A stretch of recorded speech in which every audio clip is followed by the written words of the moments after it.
Masih bersama CNN Indonesia Live, ratusan orang mendatangi kampus Universitas Trisakti di Jakarta Barat. Puluhan orang yang berada di dalam kampus diperiksa polisi karena mereka bukan karyawan ataupun mahasiswa Trisakti. Mengantisipasi terjadinya hal yang tidak diinginkan, pintu pagar kampus Trisakti sempat dikunci, bahkan karyawan dan mahasiswa pun tidak diperkenankan masuk ke area kampus. Akibatnya kegiatan orientasi mahasiswa baru di kampus terganggu. Rencananya hari ini akan dilangsungkan pelantikan Rektor baru Universitas Trisakti, Edi Syandi Hamid.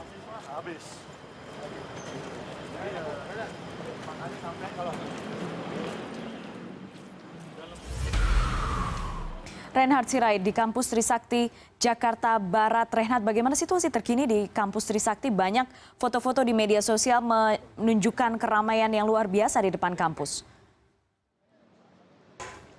Baik Putri, saat ini saya ada di dalam kampus Universitas Trisakti yang sejak subuh tadi pada pukul 3 pagi sempat mencekam karena kedatangan sejumlah orang yang menamakan perwakilan dari pihak Yayasan Universitas Trisakti. Dan kondisi real saat ini di kampus Trisakti saat ini sebenarnya sudah lebih kondusif dibanding dengan pagi tadi, namun masih terlihat ada sejumlah petugas kepolisian yang berjaga-jaga baik di depan gerbang maupun di dalam kampus Trisakti sendiri. Singkatnya begini sebenarnya Putri, ada persengketaan antara pihak Yayasan Universitas Trisakti dengan pihak otoritas Trisakti sendiri. Dan tadi sempat mendapatkan perlawanan dari pihak kampus dan juga dari pihak mahasiswa kampus terkait dengan kedatangan dari pihak-pihak yang menamakan dirinya merupakan yayasan dari Universitas Trisakti. Ini kedatangannya ingin mengajukan nama Rektor Insinyur Edi Hamid begitu yang dikatakan menjadi Rektor baru Trisakti, namun mendapatkan pertentangan dari pihak kampus, dari otoritas dan juga dari pihak mahasiswa. Dan tadi baru saja Kapolda Metro Jaya hadir kembali di kampus Trisakti. Kami belum dapat mengkonfirmasi apa yang Kapolda lakukan di sini karena baru saja tadi hadir sekitar 5 menit yang lalu, baru masuk ke dalam kampus dan saat ini kampus masih kondisinya dikunci atau ditutup begitu di tepat di gedung belakang saya. Nah, untuk membahas lebih jauh lagi sebenarnya apa yang terjadi antara pihak yayasan dan juga pihak dari otoritas Trisakti, saya sudah bersama dengan Prof. Dadan. Ini merupakan senat dari Universitas Trisakti, sekretaris senat begitu. Senat Universitas Trisakti. Ya. Baik, Prof. Dadan, ini sempat terjadi persengketaan. Ini sudah cukup lama sebenarnya kasusnya berjalan sejak tahun 2002. Ya. Ini akan berakhir bermuara kemana sebenarnya, Prof? Jadi sebenarnya begini, kalau kita nyatakan persengketaan atau konflik kan kayak berebut ruko aja. Ini bukan begitu kalimatnya. Jadi kami dari pimpinan universitas yang mengelola universitas ini mempunyai pandangan yang berbeda dengan yayasan. Pandangan kami adalah secara faktual, secara sejarah, bahwa Trisakti itu adalah universitas yang didirikan negara pada tahun 65.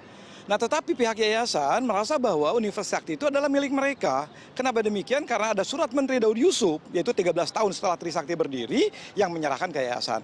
Kami berpendapat bahwa tidak, Trisakti ini adalah universitas yang didirikan oleh negara pada tahun 65.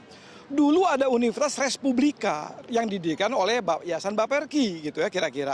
Tapi universitas itu adalah menjadi konsentrasi gerakan komunis dan itu dibubarkan. Maka Universitas Respublika itu ditutup gitu kan. Kemudian karena PKI itu terusir, selesai, maka kemudian pemerintah gitu kan di atas puing-puing Respublika mendirikan universitas yang namanya Trisakti. Baik, Pak. Maaf saya gitu. potong, Prof. Ya. Artinya berarti dari pihak otoritas kampus ini menolak rektor yang diajukan oleh pihak yayasan. Oh iya, kenapa? Kenapa demikian? Karena kita menyatakan bahwa ini sedang adakan perjuangan, begitu perjuangan untuk menyatakan Trisakti adalah universitas negara, gitu kan? Nah tiba-tiba kemudian tanggal 28 Juni ini setelah sekian lama proses, waktu Pak Nuh itu kita hampir menjadi negeri, gitu ya, karena memang sejatinya negara. Nah tiba-tiba tanggal 28 Juni itu ada pelantikan rektor yayasan. Yang kita tidak tahu, tidak melalui proses, karena saya sebagai sekretaris senat, harusnya pemilihan rektor itu sesuai dengan kaidah-kaidah dimanapun melalui sebuah proses. Baik. Oleh karena itu kami seluruh senat menolak dari rektor yang ditunjuk oleh yayasan. Memang pada saat pelantikan oleh yayasan, menteri hadir dan dilantiknya bukan di kampus ini, atau di Bintaro, di sekolah tinggi pariwisata dan sebagainya. Posisi rektor saat ini ada di mana, Pak? Posisi rektor ada di sini, posisi rektor Trisakti ada di sini, seluruh sivitas akademika di sini. Nah kemudian kita datang ke menteri, ini kenapa ada seperti ini? Ini kan dalam proses perundingan. Tiba-tiba kemudian menteri mengatakan Anda harus terima ini rektor gitu kan. Nah kita katakan kalau nggak diterima gimana? Kami sudah menolak loh, tidak mengikuti proses. Masa Pak Menteri membiarkan kami tidak mengikuti proses? Gitu kira-kira. Dan adakah langkah hukum selanjutnya nanti akan ditempuh baik dari pihak universitas ataupun dari pihak yayasan? Kalau langkah hukum dari kita, sebenarnya gini ya, langkah hukum itu kan sebenarnya last resort gitu ya. Kita harus berbicara pada Pak Menteri untuk mengatakan, ini harta negara loh, Anda harus hadir mengelola ini. Tapi karena kemudian, nah ini baru akan masuk ke dalam hukum. Karena tiba-tiba proses pengolahan data yang namanya PDPT, pangkalan data kita, passwordnya oleh menteri diserahkan ke rektor yayasan. Artinya apa? Artinya sekarang kita tidak bisa mengakses ke dalam data. Nah ini seolah-olah adalah proses administrasi akademis tidak berjalan, kira-kira gitu. Baik. Oleh karena itu kita akan melakukan langkah hukum, Pak Menteri, tindakan Bapak ini tidak benar. Baik, jadi akan ada langkah hukum dari Betul. pihak universitas. Prof Dadan, muara dari perselisihan begitu ya, perbedaan pendapat antara yayasan dengan otoritas kampus sebenarnya juga akan berdampak pada mahasiswa. Bagaimana saat ini aktivitas belajar mengajar dari mahasiswa? Apakah terganggu? Sebenarnya begini, proses belajar mengajar tidak ada yang terganggu. Wong namanya dekan-dekan adalah di sini, rektornya ada, senat ada, dosen ada, mahasiswa ada. Yang terganggu justru karena menteri mengalihkan password PDPT. Jadi kalau misalnya mahasiswa ujian, selesai ujian kan kita harus masukkan ke dalam database. Maaf Pak, menteri siapa dan menteri apa? Oh, Menteri Panasir, Menteri Mendristekdikti. Jadi kemudian yang mengganggu proses sebenarnya karena Pak Menteri mengalihkan PDPT, mengalihkan passwordnya. Kalau mahasiswa kuliah belajar, orang namanya dosen kita ada 2.000 ngajar seperti biasa. Ujian seperti biasa. Kemarin penerimaan mahasiswa baru. Baik. Gitu. Jadi nggak ada menjadi masalah apa-apa. Baik. Gitu. Pak Prof Dadan, kampus ditutupkah saat ini melihat kondisi seperti ini? Sebenarnya begini, karena tadi tiba-tiba jam 3 pagi gitu ada serombongan orang yang dengan yayasan, ada premannya, ada yang berpakaian satpam, itu kemudian masuk jam 3 pagi. Nah tentu saja kemudian kita bagaimana menjalankan perkuliahan gitu kan, karena hal semacam itu. Artinya terhenti sementara untuk hari ini? Terhenti sementara. Tapi kita tetap mengagendakan, karena besok sebenarnya di kampus ini, di jurusan FTI akan ada pameran. Pameran yang sudah dipersiapkan 6 bulan. Dan akan datang duta besar dari India. Kita katakan besok jalan terus. Kenapa? Karena ini kegiatan adalah memperlihatkan hasil karya mahasiswa, hasil karya dosen, dan akan ada duta besar dari luar negeri.